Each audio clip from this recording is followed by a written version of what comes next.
y estamos en comunicación telefónica con Guillermo Moreno, ex titular del INDEC, del Ministerio del Interior, para conversar con nosotros sobre este tema. Muy buenos días, Guillermo Moreno. Claudia Guardone de Radio Voz le habla. Gracias por atendernos.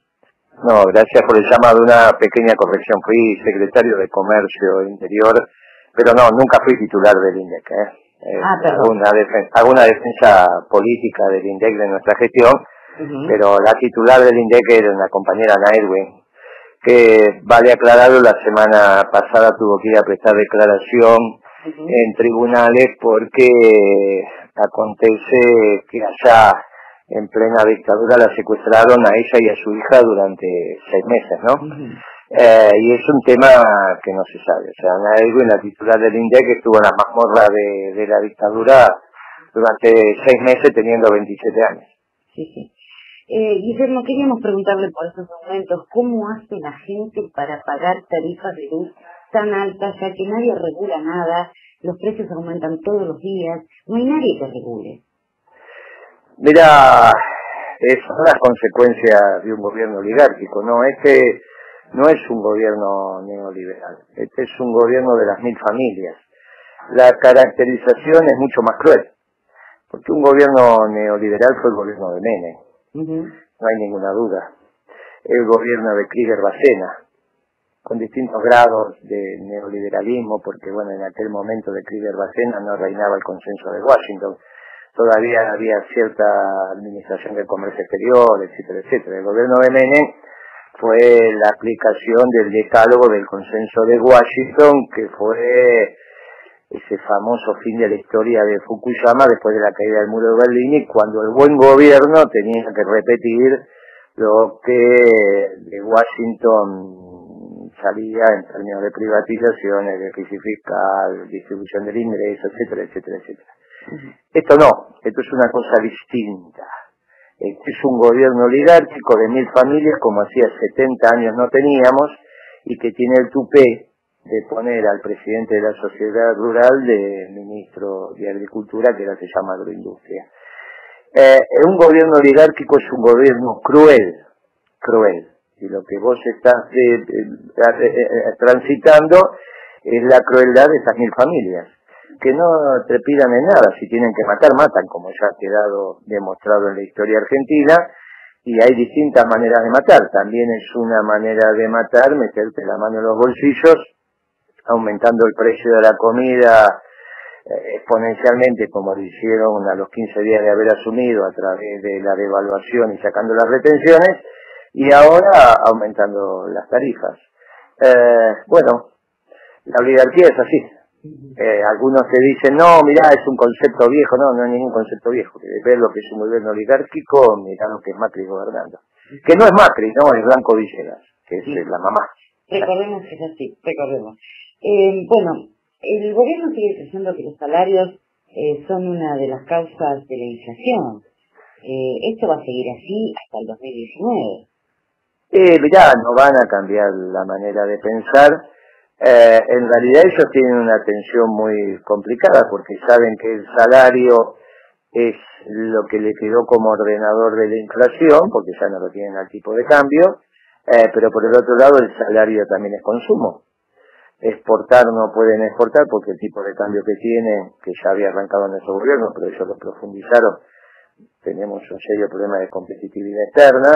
Eso lo podemos reflexionar en otra nota, pero bueno, eso son las circunstancias mundiales, en el medio de la revolución energética norteamericana, y mercado interno cada vez está más deteriorado por el incremento de las tarifas, y ahora porque los salarios no van a acompañar naturalmente la inflación, ni la pasada ni la presente, con lo cual para las empresas lo que se hace es aumentar la tasa de ganancia unitaria sobre el producto vendido, pero disminuir la tasa de ganancia general de la compañía por disminución de ventas. Bueno, esto es lo que está aconteciendo, y los empresarios ya están empezando a poner el grito en el cielo, ya empiezan a mirar de reojo, ya empiezan a decir esto así no camina, ya se empiezan a juntar entre ellos y con el resto de las fuerzas políticas, en fin, se dan cuenta que esto no va ni para atrás ni para adelante. Ante esta circunstancia lo que hay que hacer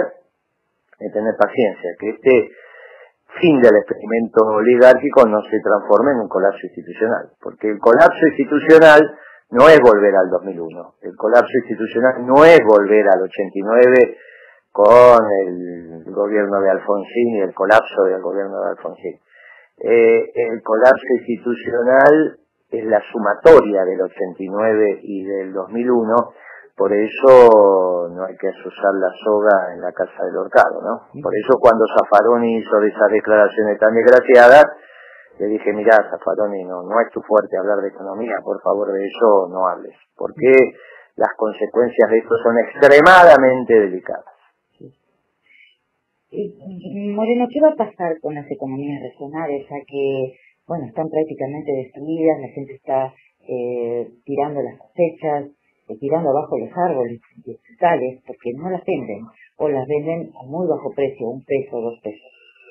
Mira, cuando vos analizás datos de este INDEC, vos analizás la facturación del campo, diciembre del 2017 contra diciembre del 2015 en términos reales, o sea, descontando la inflación, es menor. O sea, lo que ellos estaban diciendo, que estábamos asistiendo a un boom, también mintieron.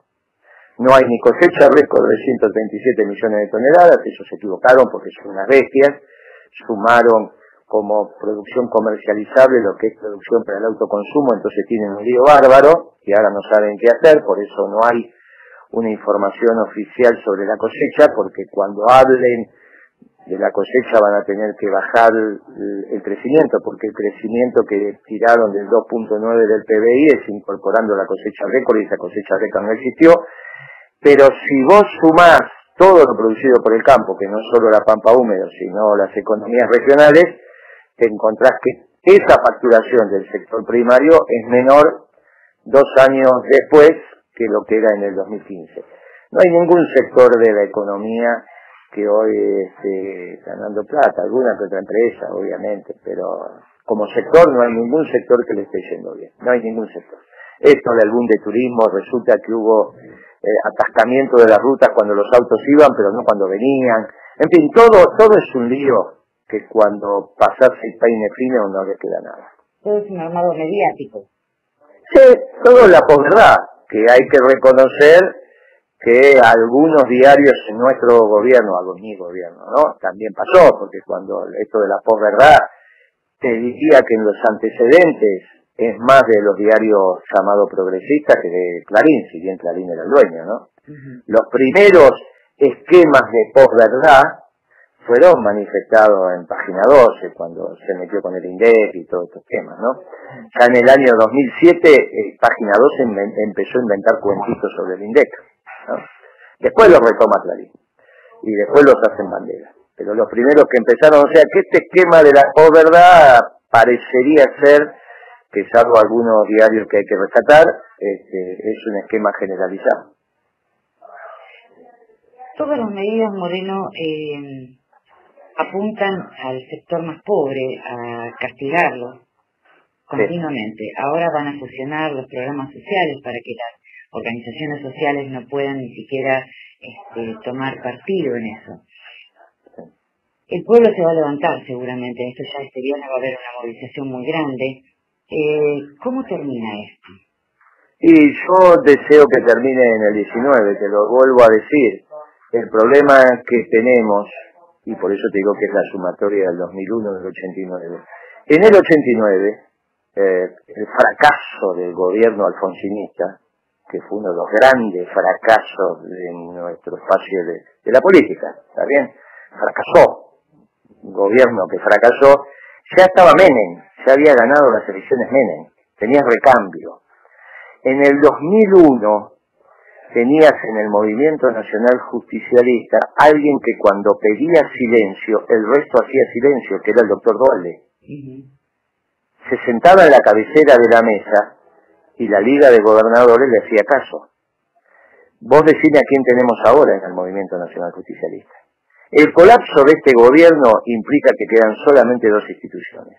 Nuestra Santa Iglesia y el Movimiento Nacional Justicialista. Nuestra Santa Iglesia no puede gobernar porque no es su rol, queda nada más que el peronismo. Ahora, dentro del peronismo, ¿quién es el que pide silencio y el resto se calla?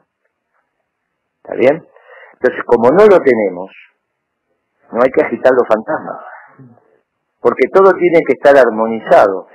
Lo que vos estás diciendo, y seguramente que puede acontecer, pero no hay que alentarlo, porque no hay un Duhalde que esté en condiciones de ordenar la tropa. Y esto los franceses lo estudiaron hace 200 años y desarrollaron un concepto que se llama anomia, que falta de normas. A partir de ahí construyeron una disciplina que se llamó la sociología. Y Durkheim, que es el padre de esa disciplina, ese es el concepto ordenador, la anomia. Entonces, obviamente que algunos compañeritos todavía yo veo que dicen algunas cosas de Duhalde y dicen algunas cosas de Rodríguez Sá, y yo lo que digo, cuidado muchachos, que esos fueron dos gobiernos extraordinarios. Tan extraordinario es el de Rodríguez Sá como el de Duhalde, por eso pudo después venir el ciclo ganado que completó esa teología con los Kirchner. Pero no nos equivoquemos. Ahora en el peronismo todos quieren ser el tercero, nadie quiere ser el primero, en términos de sucesiones administrativas de las cosas públicas. ¿Se entiende lo que digo? Sí, sí. ¿Es claro o lo precisamos más? Si es claro, entonces no alentemos los fantasmas, porque estamos en una situación muy delicada. Estos son unas bestias con un experimento económico que está terminado, y lo que tenemos que tratar por todas las maneras posibles es que esto no se traslade al tema institucional, porque no está el movimiento nacional justicialista con su dirigencia en condiciones de ordenarse como se tiene que ordenar el gobierno. No tenemos un Duhalde, y este es el problema más grave que estamos atravesando. Por eso insisto con lo de Zaffaroni, pero como Zaffaroni es simplemente un juez, no tiene por qué tener esta cosmovisión, a veces hace las declaraciones que hace, y no es prudente. Entonces yo le pedí por favor que vuelva a la prudencia, pero bueno, hay algunos compañeros que de tanto escuchar a Zaffaroni se olvidan que no es peronista, y que a veces las Zaffaroni no tienen la racionalidad necesaria para comprender lo que está aconteciendo, porque si la contuviera sería peronista, pero no es peronista. Y bueno, y vos sabés que los que no son peronistas, humildemente, a veces tienen dificultades de comprensión. Entonces yo, como esto es una responsabilidad fundamentalmente del Movimiento Nacional Justicialista, de nuestros dirigentes políticos, sindicales, sociales, le digo, miren, hasta que no estemos en condiciones de tener a alguien que razonablemente ordene la tropa para llevarnos a buen puerto, no agitemos los fantasmas, porque esto es muchísimo más grave que el 2001. Moreno, ¿aguantará el pueblo un año y medio más? ¿Y hay del otro lado alguien que pueda sacar esto adelante? No hay, es lo que no, terminado este gobierno no hay ninguna duda, el Movimiento Nacional Justicialista se dará los mecanismos para elegir a su mejor candidato y después todos iremos atrás de él, como corresponde. En todo caso, o haremos una lista de unidad, que quieren decir única, o generaremos un proceso de discusión interna a través de un caso, o como fue en su momento, una interna dentro de los simpatizantes y afiliados de nuestra causa. ¿Te acordás vos en el 88 cuando fue la interna Menem Cafiero? Sí. Cualquiera de las dos metodologías es posible y elegiremos nuestra mejor fórmula y detrás de ello nos encolumnaremos todos, luego de que surjan una cantidad de dirigentes que quieren protagonizar la nueva etapa. Pero todavía no está el que se haga cargo hoy. Para el 19 va a haber sin ninguna duda. El problema lo tengo hoy cuando me agitan los fantasmas que no hay que agitar. Fundamentalmente porque el peronismo hoy está en ebullición. Cuando el peronismo está en ebullición siempre salen cosas muy interesantes a posteriori y se está construyendo los nuevos sectores dirigenciales para la próxima década. Pero hoy estamos en ebullición y en esto de estar en ebullición tenemos que ser muy prudentes en cómo transitar hacia el 19. Si el pueblo va a aguantar o no va a aguantar, y bueno, esa es la gran cuestión. Lo que no tiene que hacer el peronismo es nada que trastabille la paciencia de nuestro pueblo, que siempre los pueblos son muy pacientes. Los pueblos tienen mucha paciencia. Finalmente, 4 años y un experimento oligárquico para la historia de nuestro pueblo no es nada, ¿está bien? No es nada. Pero queda mucha gente en el camino, ¿no? Sí, claro, ese es el problema y ese es el dolor que tenemos. No hay ninguna duda, no hay ninguna duda. El problema es que cualquier resolución no institucional en los términos de los plazos electorales va a dejar muchísima más gente en el camino. Precisamente porque no hay un Duhalde que ponga orden. La declaración de Duhalde, el 2 de enero del 2002, cuando dijo, vengo a pacificar la Argentina, ¿quién la va a hacer hoy? ¿Vos te imaginás si Duhalde no pacificaba la Argentina el 2 de enero del 2002? ¿Vos te acordás? No sé qué edad tenés vos, pero bueno. Bueno, bien, ¿quién haría esa declaración hoy? Ya fue una declaración extraordinaria. ¿Quién se pondría la patria al hombro como se la puso Rodríguez Sá? Y fue a hablar con la CGT, hizo todo lo que tenía que hacer esa semana extraordinaria de gobierno que le explicó al pueblo argentino que el plan de convertibilidad no iba más. ¿Quién haría la declaración de Duhalde de vengo a pacificar la patria? Casi en un proceso de disolución nacional como estábamos en enero del 2002, diciembre de 2001, enero de 2002. ¿Quién es? Decime qué figura política del peronismo podría hacer esa declaración. No, yo no lo sé. Bien, entonces es preferible no agitar los fantasmas. Porque el problema que tenemos nosotros es que ahora lo que tenemos que hacer es volver a poner en el lugar que corresponde el ciclo peronista, que comenzó con Rodríguez Sá y terminó con Cristina. Pero fue todo un ciclo. Y eso fue lo maravilloso del ciclo peronista. Pero hoy no tenemos esos dirigentes, te vuelvo a decir.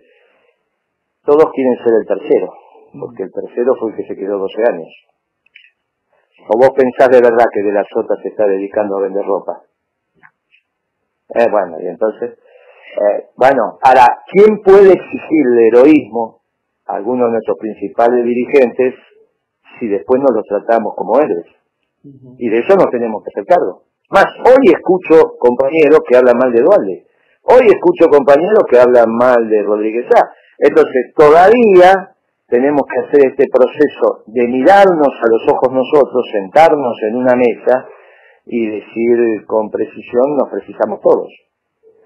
Y no señalarnos con el dedo largo de que uno es mejor que otro. Nadie está en condiciones de tirar la primera piedra. Ese proceso se está dando en el peronismo.